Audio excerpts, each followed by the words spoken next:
Home Secretary, thank you so much for joining us this morning. Obviously, newspapers, campaign, day four, or whatever it is, dominated by the national service idea which you've put forward. What problem is it attempting to solve exactly?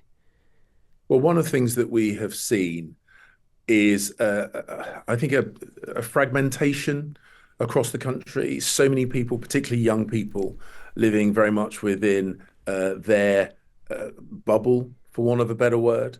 And we see the implications of that with a kind of a coarseness in the national debate and the conversations. And what we are looking to do is find ways of bringing people together. That's why the compulsory element is so important, because we want to make sure that whether you are from a very wealthy background or a less wealthy family, irrespective of your class, your race, your religion, your geography, that you take part in this kind of shared endeavor.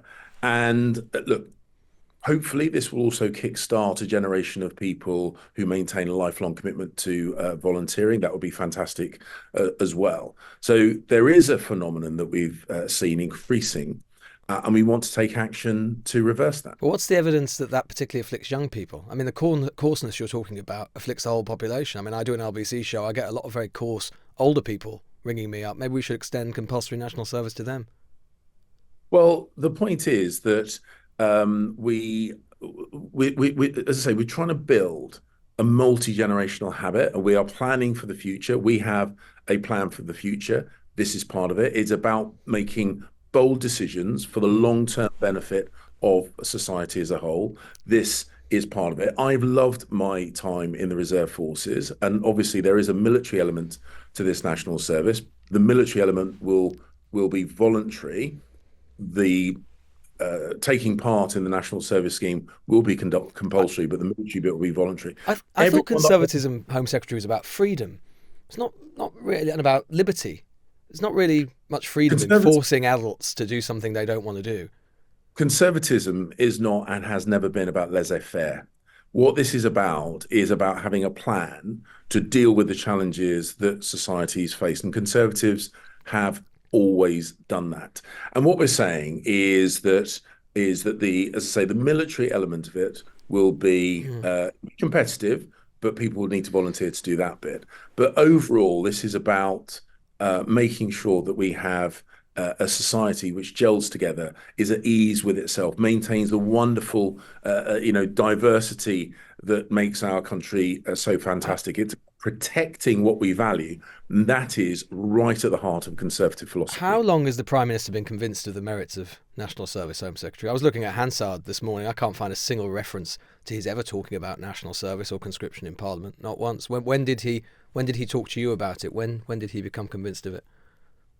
So we have, as a party, had a conversation in various forms around this for quite some time. When I was at City Hall back in 2008, we had a project called Time for Action, which was dealing with youth policy in London, and support for voluntary youth groups and uniform youth groups was part of that. We were the party that introduced National Citizen Service. So Mm. this is part of a And it was long-standing. and it was the Prime Minister when he was And Chancellor who cut the funding for the National Citizen Service by two-thirds. So if he thought it was such a good idea, citizen service for young people, why did he cut its funding so substantially? Well, one of the things that the Prime Minister had to do was take difficult and bold decisions to make sure the public finances were balanced. And what we have seen, his time in Chancellor, he brought in furlough to protect livelihoods as well as lives during COVID. And he took tough action, which has meant that our inflation levels Mm. now down from over 11% back to normality. So he's very conscious that you need to make the right decisions at the right Well, time. maybe it was because it was a failure. I mean, that National Citizen Service followed an investigation independent, found the scheme consistently failed to meet government targets, delivered value for money. Executives were being handed six-figure salaries despite dwindling youth participation, and a former board member said the programme was little more than, quote, a holiday camp for mostly middle-class kids. Why will your scheme be any better than that? Because everyone will be involved. There was some really good ideas that underpin national citizen service, but the thing that really makes this national service scheme different, and what I think will make it really, really key, is that everybody will be involved. And it won't just be for middle class kids. It will be for everybody. And the wealthy will mix with the less wealthy. People of different religions will mix with each other. People of different backgrounds, different viewpoints, different politics will all mix with each other, and remind ourselves that we have much more in common. Remind ourselves why this is, I have no doubt, I've no hesitation in saying the UK best country in the world. We want to keep it that way. That's what we want to preserve, and we preserve it by addressing what we've seen, sadly, is this kind of fragmentation that has driven social friction, and that we're seeking to address that. What if you don't want to do it? What happens to you if you're 18? You say, I don't want to volunteer. I don't want to join the army. I've got other plans. What happens? So it will be compulsory. We will look at what the appropriate response will be. Could you get arrested? Use that. No, it's not going to be. There's not going to be a criminal sanction for this. And so where will the compulsion come then? So, well, in the same way that people are compelled to be in educational training between 16 and 18. There are lots of structures where but isn't the sanction then that your parents then will face sanction if you don't send your kids to school? In this case, you'll be an adult. So what happens to you? To the point, it's not a criminal sanction. Also, what we have decided to do is make sure that, because we want this to continue, we don't want this to be a party political football. We're going to put forward a royal commission, which will make sure that the details, those kind of balancing details, are clearly thought through, depoliticized, so this will endure. But this follows the example of a number of other countries where they have a mix of military but predominantly non-military national service. Will you get paid if you're doing the volunteering bit of it? If you're doing the military bit, you will get paid. If you're doing the non-military bit, you won't. Which will be most of the young people, because the military bit is quite small. So you're going to have to work for free when you're an adult. You have to work for free.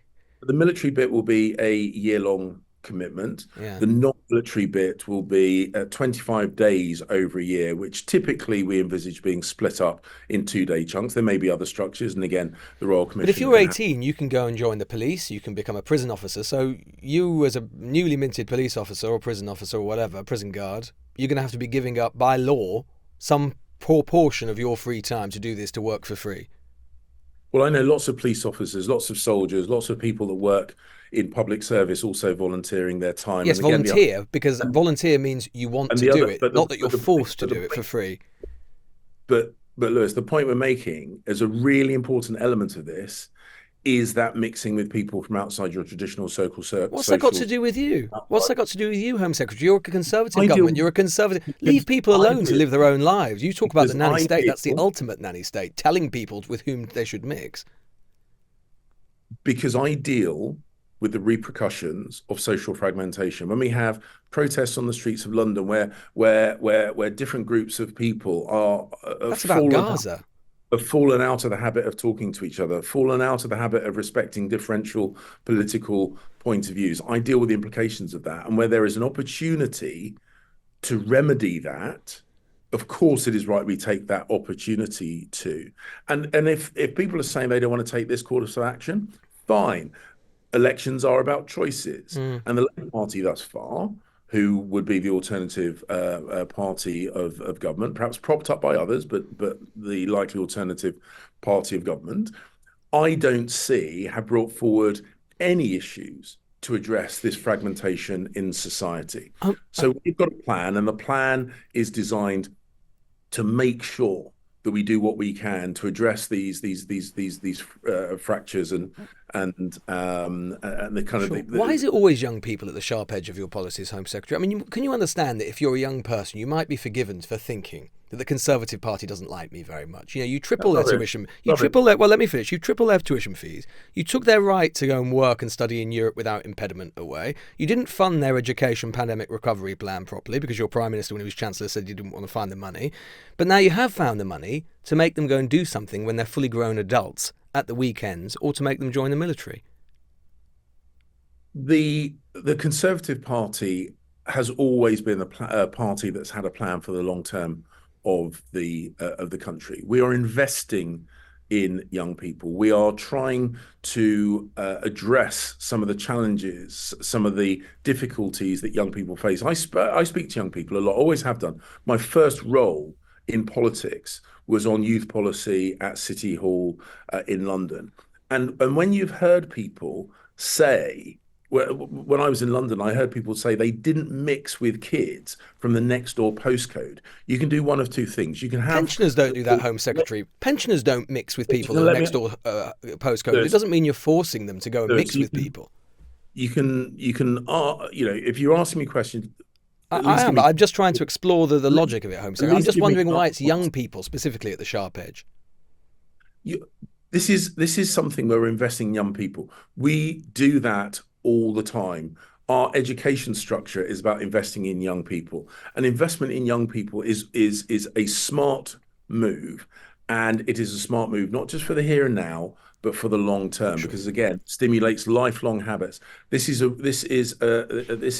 something which I have no doubt, because in the other countries that we've looked at that do this, this is a very, very popular scheme. Parents particularly very, very keen for their children to be involved in this kind of stuff. You're making it sound like a negative. This is a positive, and a massive positive. And I'm genuinely a bit shocked that you and a few others seem to be upset with the idea of investing 2.5 billion pounds in the future generations of this country. Well, some people might say, Home Secretary, that 2.5 billion would have been better spent on the pandemic recovery plan. But I just want to move on to your Well, own sorry, area, which is, of was that a course, question? Was no, that a no. I'm question? just saying that there are plenty of people It as was part of big, wasn't political it? debate who might well think that the money Move could on be to your better next used. question. But anyway, I just want Move to ask you on to about your your next own question. area, Home Secretary, which is, of course, small boats and the border.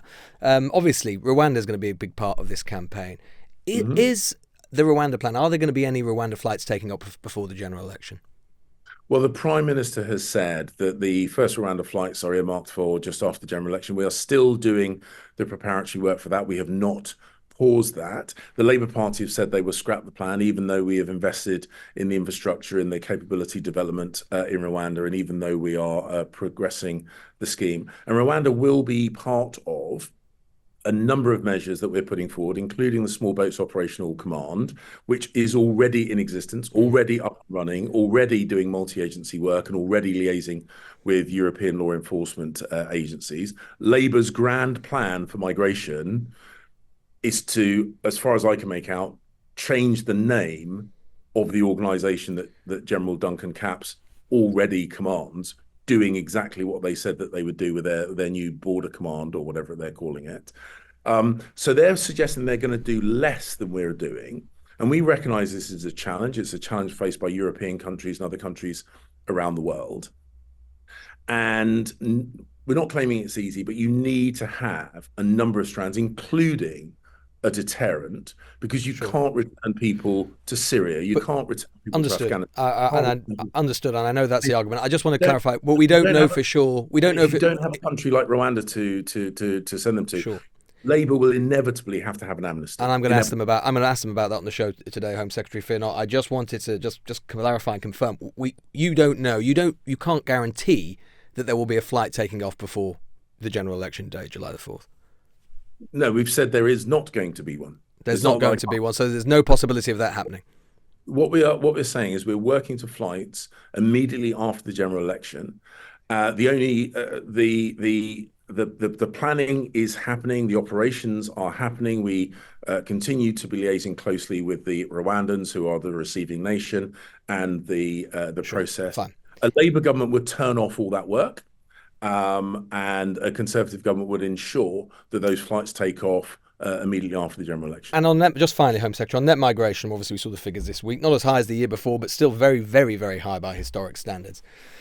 When can we expect, there's another Conservative government, so you'll have been in for nearly 20 years by then, by the end of the next Parliament, what sort of figures do you want to see them return to? Are we talking to the couple of 100,000 where they were before Brexit, lower than that, the tens of thousands? What sort of number should they be?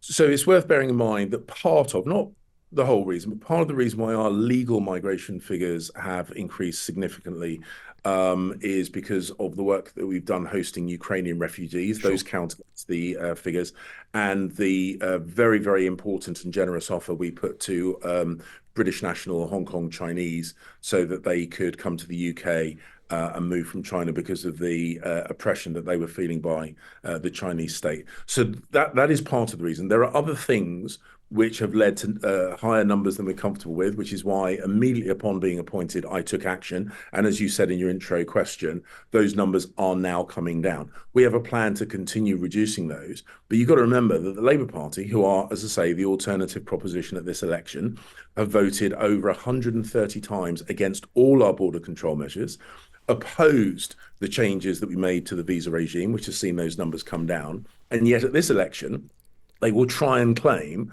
that they are a party committed to reducing migration, where none of their actions reinforce that claim. And at elections, I think the Labour Party do have a duty to be open and honest. And there really is a lack of honesty, whether it's on that small boats command or that border command, where they're not being honest about the fact it already exists. When they are claiming to be the party that wants to control migration, when they voted against all the migration measures that we put forward. They are just not being honest on this incredibly important issue. No, nobody is claiming that it is simple, but we are implementing a plan and the Labour Party do not have one. Home Secretary, grateful for your time. Thanks so much. Lewis, thank you very much.